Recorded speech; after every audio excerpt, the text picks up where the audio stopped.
In this video, we are going to create new users for your WordPress account. So you start by logging into your dashboard with the credentials that you were given.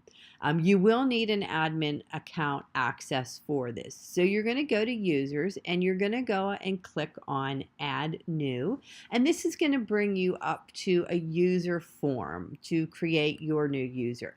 Now your form might look a little different if you have some additional functionality, but this is generally what you will need. So first of all, you're going to create a username.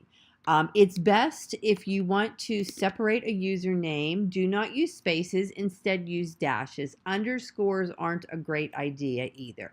And you want to make sure that your username, especially for your admin and your editor accounts, are unique and hard to guess. So then what you need to do is you need to add an email, and it has to be unique to the account.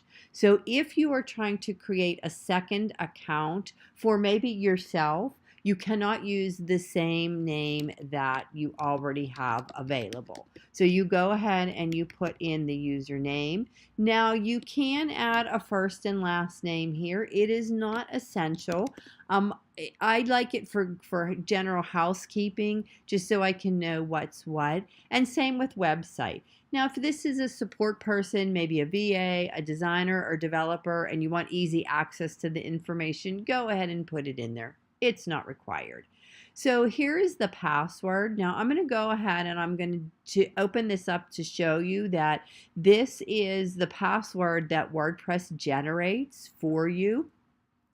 And so once you set the username up, you cannot go back and view that password. This is the only time that you will be able to go ahead and view the password, which is why I like to make sure that the send the new user an email about their account is ticked, because what that will do is that will send them an email to say, hey, an account has been set up for you.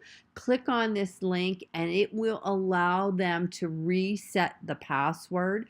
So when they go and reset the password, what's going to happen is just like, well, it's not even there anymore.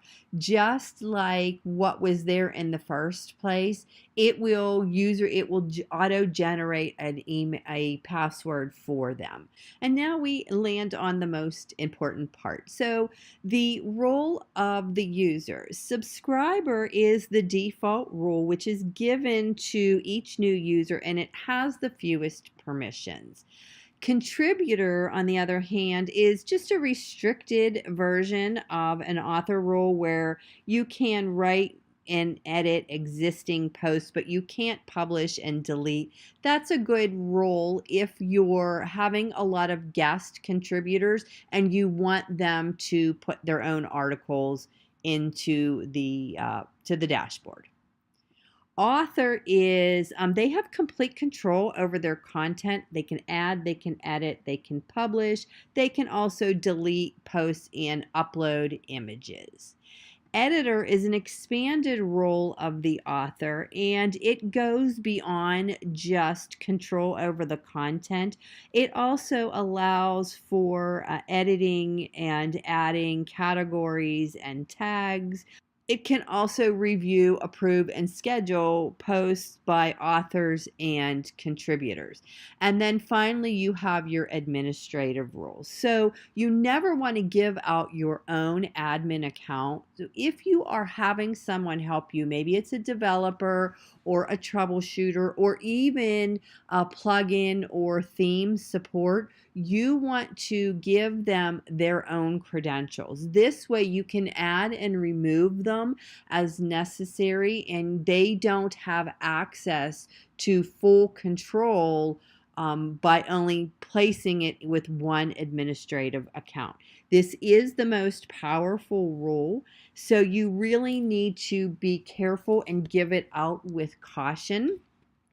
But if someone is requesting admin and you feel pretty confident that they're not going to do tons of damage and that they're not going to hijack your site, go ahead and give them the administrative role so they can do what they need to do. You're just going to go ahead and you're going to click Add New User, and there you go. The new user is added to the account and they are ready to go ahead and log in.